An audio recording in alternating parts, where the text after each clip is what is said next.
Hello, Congregate family. So here I'm Lara Fatima. I hope you are doing well. So as you all know, यहाँ पर चल रहा था third year BCom semester 5th का cost accounting and topic यहाँ हमारा चल रहा है ओवरहेड। सो प्रीवियस वीडियो में हमने देखा था ओवरहेड्स के बारे में। जिस किसी को भी ओवरहेड टॉपिक समझ नहीं आता तो प्रीवियस वीडियो जाके देखो, बिल्कुल क्लियर हो जाएगा कि ओवरहेड्स क्या होता है। एंड आज की वीडियो में हम करेंगे कुछ फर्दर टॉपिक्स जो हमने ओवरहेड में देखे थे। उसके आगे के कुछ टॉपिक्स हैं कंप्यूटेशन ऑफ ओवरहेड रेट्स, कि ओवरहेड का जो रेट्स होता है उसको किस तरीके से कंप्यूट करते हैं, किस तरीके से कैलकुलेट करते हैं, मेथड्स ऑफ एब्जॉर्प्शन और एब्जॉर्प्शन के जो मेथड होते हैं। आज की वीडियो बहुत इंपॉर्टेंट है, थोड़ा सा ध्यान से देखना तभी समझ आएगा कि ओवरहेड को किस तरीके से हम कंप्यूट करते हैं, रेट्स एंड मेथड जो होते हैं एब्जॉर्प्शन के वो कैसे करते हैं। देन आपको न्यूमेरिकल क्वेश्चंस अच्छे से समझ आ जाएंगे।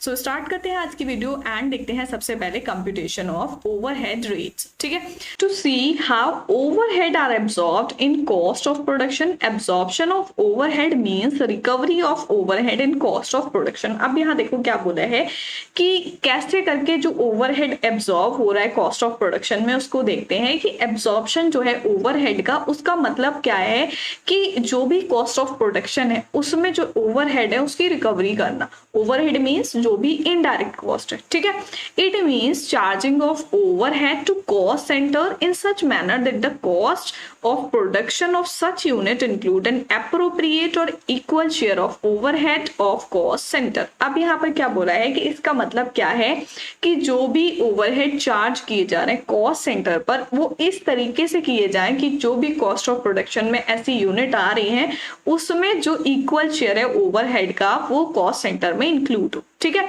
सो ओवरहेड एब्जॉर्प्शन रेट क्या होते हैं वो देख लेते हैं। The overhead absorption rate is determined for the purpose of absorption of overhead in cost of job product etcetera. Absorption जो होता है ओवरहेड का वो किस पर्पस से किया जाता है, जो भी कॉस्ट या कॉस्ट ऑफ जॉब है या जो प्रोडक्ट है उसका एब्जॉर्प्शन करने के पर्पस से किया जाता है। There are several method of determination of overhead absorption rate. अब देखो बहुत सारे मेथड्स यहाँ पर गिवन है कि किस तरीके से हम डिटरमाइन कर सकते हैं ओवरहेड एब्जॉर्प्शन रेट को। सो वो सारे मेथड्स हम यहाँ पर देखने वाले हैं, बहुत ध्यान से देखना। Overhead absorption rate is relation between amount of overhead and total number of units of the base selected। Overhead absorption क्या है? ओवरहेड एब्जॉर्प्शन रेट जो है वो एक रिलेशनशिप है। किसके बीच में रिलेशनशिप है? जो भी ओवरहेड का अमाउंट है एंड जो टोटल नंबर ऑफ यूनिट्स हैं उनका जो बेस सेलेक्ट किया गया है, उन दोनों के बीच का जो रिलेशनशिप है उसको हम ओवरहेड एब्जॉर्प्शन रेट बोलते हैं।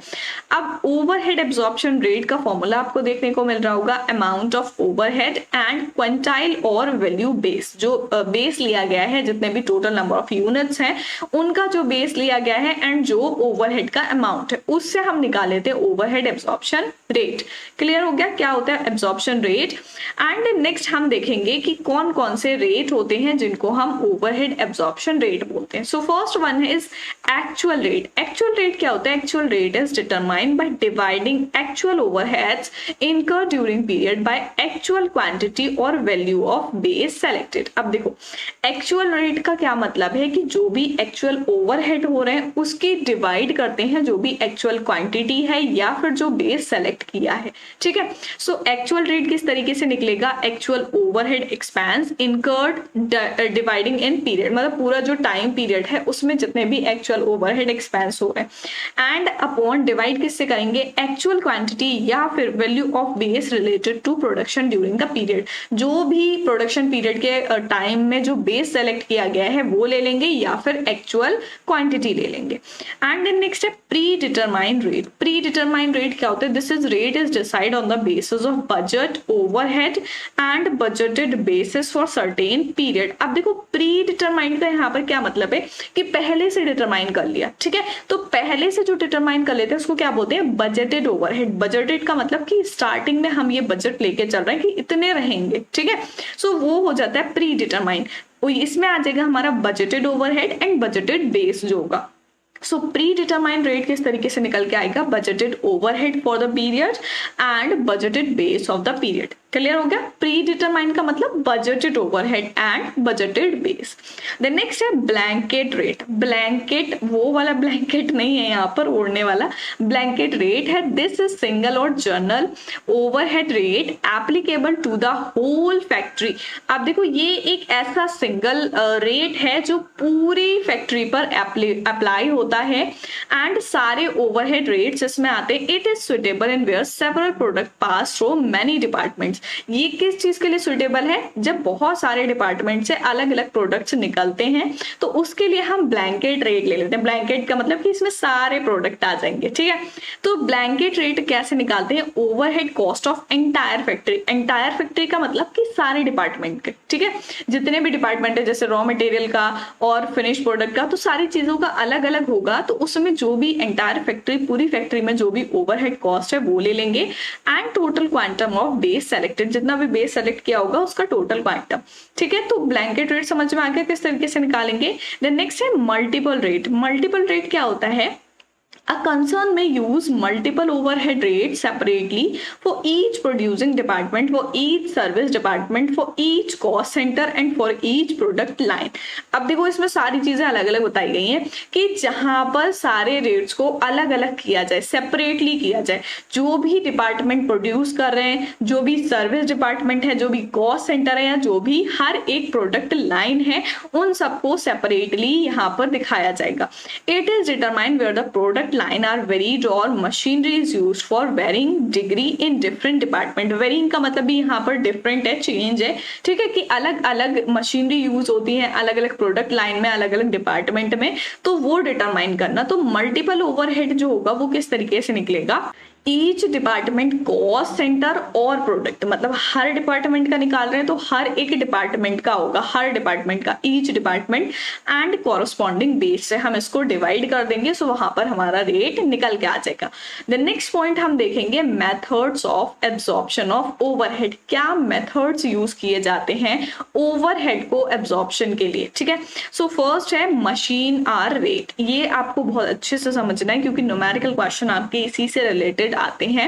मशीन आर रेट क्या होता है? It is cost running a machine for 1 hour. अब देखो मशीन आर रेट क्या है, नाम से समझ में आ रहा है कि मशीन जो है वो 1 घंटे में जितना चलती है उसकी कॉस्ट कितनी लगती है, ठीक है। जैसे कोई भी मशीन चल रही है, अब अगर आपने मान लो 2020 में मशीनरी खरीदी, ठीक है, अब आप उसको 4 साल चलाते हो, ठीक है। 4 साल चलाने के बाद 2024 में जब आप उसको बेचोगे तो वो उतने की नहीं बिकेगी। क्यों? क्योंकि वो जो चल रही है उसकी कॉस्ट, उसमें उसकी वैल्यू डिक्रीज हो रही है, ठीक है। सो जो भी मशीन चल रही है पर घंटे, पर आवर जो चल रही है, तो वो उसका मशीन आर रेट हो जाएगा, ठीक है, जो भी कॉस्ट लग रही है। तो under this method machine hour used as a basis of overhead absorption rate.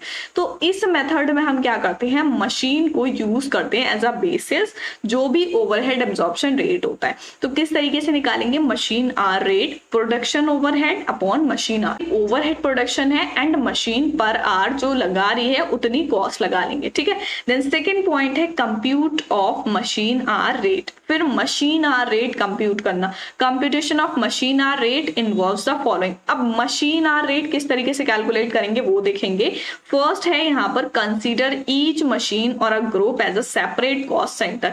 जो हर एक मशीन होगी उसको अलग अलग देखा जाएगा, अलग अलग कॉस्ट सेंटर उसके देखे जाएंगे कि कौन सी मशीनरी कहाँ यूज हो रही है, तो उसकी कितनी कॉस्ट लग रही है। देन सेकेंड पॉइंट होगा कंप्यूट फिक्स्ड और standing charges which very with line and not with machine. जो अलग अलग चार्जेस है, चाहे वो फिक्स्ड हो चाहे स्टैंडिंग हो, वो अलग अलग लाइन में अलग अलग होते हैं, मशीन से अलग नहीं होते, ठीक है। Not with machine but very करते हैं लाइन के अकॉर्डिंग। तो फिक्स्ड स्टैंडिंग चार्जेस का भी यहाँ पर आपको टेबल देखने को मिल रहा है, बेस ऑफ अपॉर्चमेंट की जो फिक्स्ड या स्टैंडिंग चार्जेस होंगे उनको किस बेसिस पर हम डिस्ट्रीब्यूट करेंगे। फर्स्ट रेंट है, हमने देखा था रेंट किस हिसाब से होता है, जितना भी एरिया ऑक्यूपाइड होता है उस हिसाब से रेंट पे करते हैं। हीलिंग लाइटिंग, तो ये आ जाएगा नंबर ऑफ लाइट पॉइंट्स, जितने भी लाइट पॉइंट्स होते हैं, अगर 10 लाइट पॉइंट्स है तो उसकी कॉस्ट आएगी, 5 लाइट पॉइंट्स है तो उसकी कॉस्ट आएगी। Supervision charges, time devoted by supervisor, जितना भी सुपरवाइजर टाइम डिवोट करता है वो सुपरविजन चार्जेस में आएंगे। इंश्योरेंस, जितनी भी एसेट की या किसी भी स्टॉक की वैल्यू है उस वैल्यू पर इंश्योरेंस होता है। Cleaning materials, number of machine, जितनी भी मशीन है तो क्लीनिंग का मतलब कि उसको सफाई की अगर जो भी कॉस्ट जो भी चार्जेस जा रहे हैं तो जितनी मशीन है उस हिसाब से ही चार्ज जाएंगे। मिसलेनियस एक्सपेंस में आ जाता है बेस्ड ऑन फैट्स, जितने भी फैट्स होते हैं उस हिसाब से लग जाते हैं मिसलेनियस एक्सपेंस। ठीक है, सो ये हो गया हमारा second point. Then third point देखेंगे computation of machine hours. Machine hours किस तरीके से निकालते हैं। फर्स्ट पॉइंट होता है number of effective working days, मतलब जितने भी वर्किंग डेज हैं वो लगा लिए। ठीक है, first.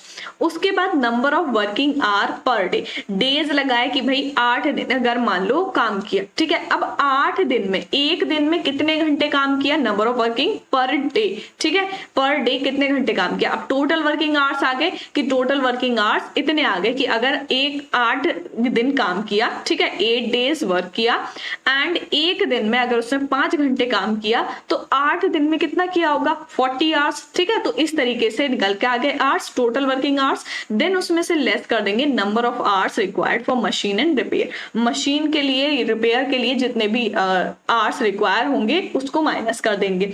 Then effective machine hours निकल के आ जाएंगे। इफेक्टिव मशीन आवर्स कैसे निकल के आएंगे, जो टोटल वर्किंग आवर आए होंगे उसमें से माइनस कर लेंगे number of required for machine and repair.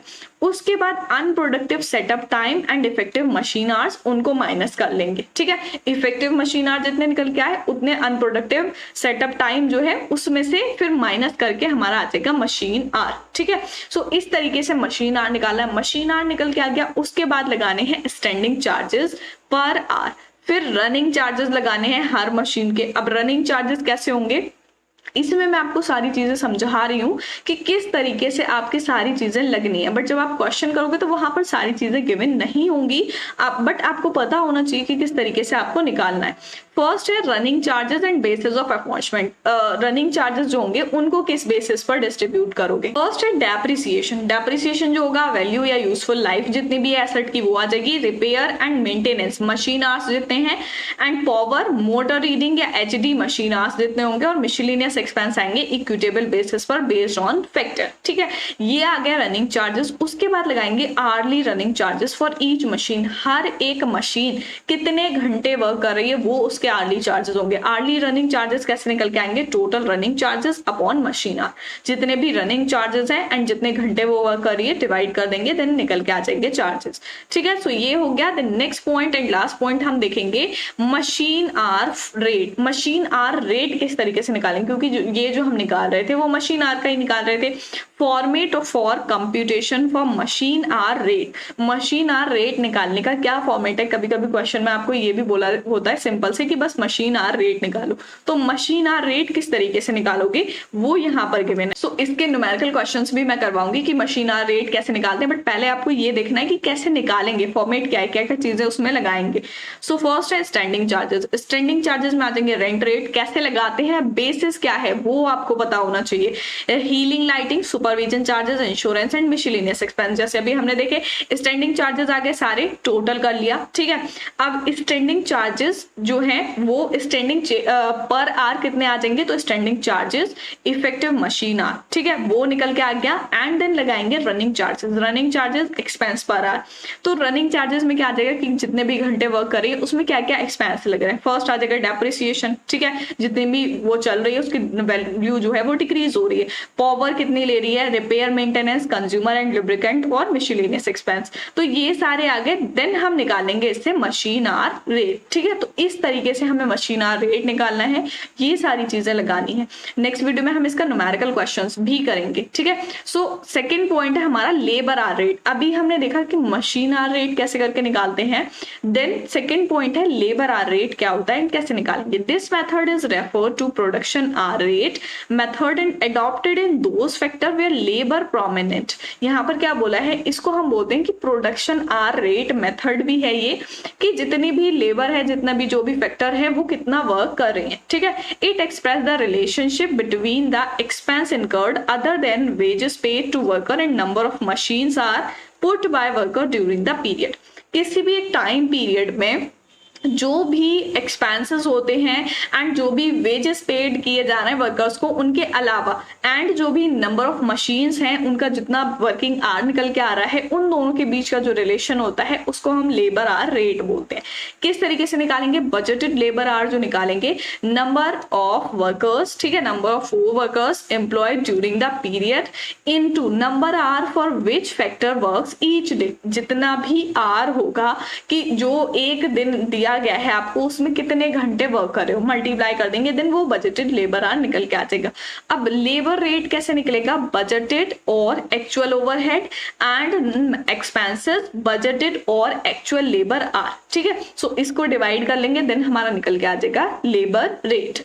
Percentage of prime cost method next है हमारा, percentage of prime cost method क्या होता है? This method shows relationship between budgeted actual overhead and prime cost. ये किस किस के बीच रिलेशनशिप दिखाता है? बजटेड, एक्चुअल ओवरहेड जो होते हैं एंड प्राइम कॉस्ट जो होती है, ठीक है।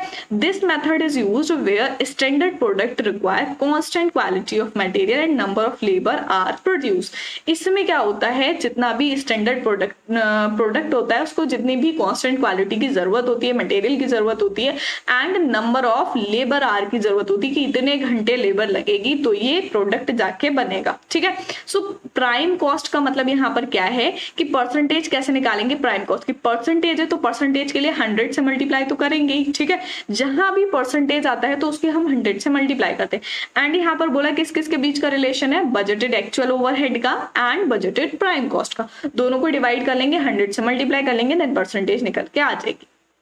नेक्स्ट पॉइंट है percentage of direct material cost method, ठीक है। डायरेक्ट मटेरियल कॉस्ट मेथड जो है उसकी परसेंटेज निकालनी। The cost of material consume in production is considered as base overhead absorption. देखो जो भी प्रोडक्शन के टाइम मटेरियल कंज्यूम हो रहा है, जैसे अभी हमने एग्जांपल लिया था रॉ मटेरियल का कि जितना भी प्रोडक्ट को बनाने के लिए जो जो मटेरियल कंज्यूम हो रहा है वो आ जाएगा, उसको हम बेस मान लेंगे ओवरहेड एब्जॉर्प्शन का। एंड यहाँ पर किस किस के बीच रिलेशनशिप दिखाया जाएगा? Relationship between actual budgeted overhead and budgeted और actual direct material cost in percentage. Budgeted overhead जितना होगा एंड जो एक्चुअल डायरेक्ट मटेरियल होगा उसको परसेंटेज में शो करने के लिए क्या करेंगे? 100 से मल्टीप्लाई करेंगे। तो डायरेक्ट मटेरियल कॉस्ट रेट क्या हो जाएगा? बजटेड और actual overhead and actual direct material into 100, ठीक है। तो percentage of direct material cost किस तरीके से निकालेंगे? क्लियर हो गया। तो ये सारे मेथड्स होते हैं हमारे। And here is our last method, percentage of direct labour method. Under this method labour overhead are recovered on the basis of actual rate. जो लेबर ओवरहेड होते हैं उनको रिकवर किया जाता है on the basis of actual rate, जो actual rate होता है। This method is useful where production is in uniform nature and all workers are more and less same hourly rate and labour is predominant. यहाँ पर क्या बोला है कि ये मेथड वहां यूजफुल होता है जहां पर प्रोडक्शन जो हो वो यूनिफॉर्म नेचर में हो, मतलब जितना यूनिट बन रहा है उतना कॉन्स्टेंटली बनता रहे एंड वर्कर जो है वो मोर और लेस अर्ली रेट पर हो और लेबर जो हो वो प्रीडोमिनेंट हो। तो उस पर percentage of direct labour method जो है वो यूजफुल रहता है, सुटेबल रहता है। सो डायरेक्ट लेबर रेट कैसे करके निकालते हैं? Factory overhead and direct labour into 100। इसका भी हम परसेंटेज में बोला है तो परसेंटेज में जो भी निकालना होगा उसको 100 से मल्टीप्लाई करेंगे। ये सारे थे हमारे मेथड। एंड आज के वीडियो में हमने क्या देखा? Computation of overhead rates. Overhead rates जो होते हैं उसको हम किस तरीके से कंप्यूट करते हैं वो रेट्स देखे एंड क्या क्या मेथड्स होते हैं ओवरहेड एब्जॉर्प्शन के, ठीक है। सो फर्स्ट जो था वो हमारा था machine hour rate. Machine hour rate का पूरा प्रोसेस आपको बताया कि किस तरीके से आपको मशीन आवर रेट निकालना है। देन सेकंड था labour hour rate, percentage of prime cost and percentage of direct cost material and the last one was percentage of direct labour method. So I hope आप लोग को अच्छे से समझ में आ गए होंगे।